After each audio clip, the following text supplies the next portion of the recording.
the blessed companion of the Prophet Muhammad, may God's mercy and blessings be upon him, Salman al-Farisi narrates. 1. His journey to Islam. I was a Persian from the people of Isfahan. 2. From a town known as Jaya. My father was the head of the town. For him, I was God's most beloved creature. His love for me went so far as to entrust me with the supervision of the fire. 3. He lit. He wouldn't let it die. My father owned a large area of fertile land. One day, while he was busy building, he told me to go to his land to do some chores. On the way to his land, I passed a Christian church. I heard the sound of people praying inside.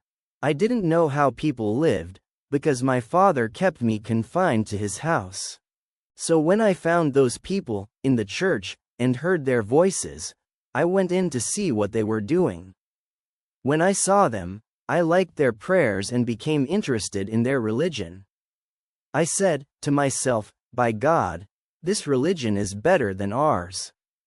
By God, I didn't leave them until sunset. I didn't go back to my father's land. I asked the church people, where did this religion originate? They said, in Al-Sham. 4. I returned to my father, who was worried and sent someone after me. On my arrival, he said, "O son, where were you? Didn't I entrust you with a task?" I said, "My father, I met some people praying in the church and I liked their religion. By God, I stayed with them until sunset." My father said, "My son, there is no God in that religion. Your religion and that of your ancestors is better. No, by God, it's better than our religion." He threatened me, chained me by my feet and kept me confined to his house. I sent a message to the Christians asking them to inform me of the arrival of any Christian commercial caravan coming from Al-Sham. A trade caravan arrived and they informed me, and I then told the Christians to let me know when the people in the caravan had finished their business and were preparing to return to their country. I was indeed informed when the people from Al-Sham had finished their business and were about to return to their country. So they released the chains from my feet and I accompanied the caravan until we reached Al-Sham. On arrival, I asked, "Who is the best among the people of your religion?" They said, "The bishop. He's in the church." I went up to him and said, "I like this religion and I would very much like to stay with you and serve you in your church, so that I can learn and pray with you." He said, "You can come in and stay with me," and I joined him. After a while Salman found out something about the bishop.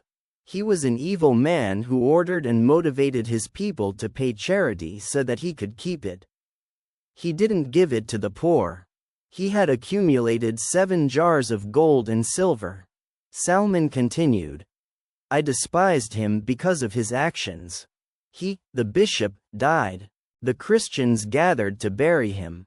I informed them that he was an evil man who ordered and motivated people to give charity so that he could keep it and that he had given nothing to the poor." They said, "How do you know that?" I replied, "I can show you his treasure." They said, "Show us."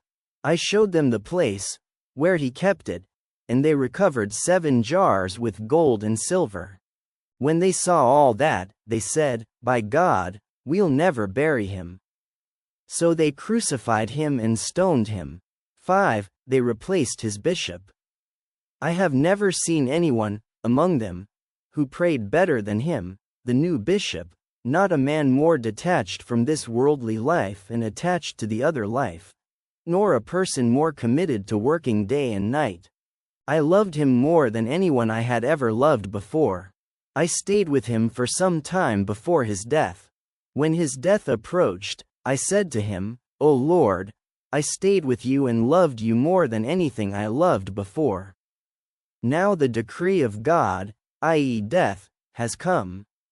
What do you recommend and what do you command me?" The bishop said, "By God, people are lost. They have altered and changed the religion, they practiced. I don't know anyone who still clings to the religion I practice, except for one man in Al-Musil. 6. So one went to him, and gave me his name. When the man died, Salman went to Al-Musil and found the person he had recommended.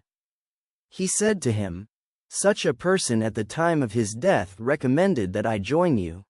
He told me that you practice the same religion as him." I stayed with him and discovered that he was the better man when it came to his companion's religion.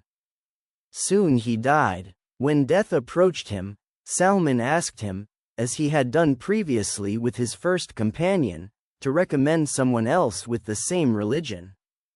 The man said, "By God, I don't know anyone of the same religion as ours except for a man in Nasibin, 7, and his name is such and such. Go and join him." After his death, I traveled to the man from Nasibin. Salman found the man and stayed with him for a while. The same incidents happened. Death approached, and before he died, Salman went to him and asked for his advice on where to go and to whom.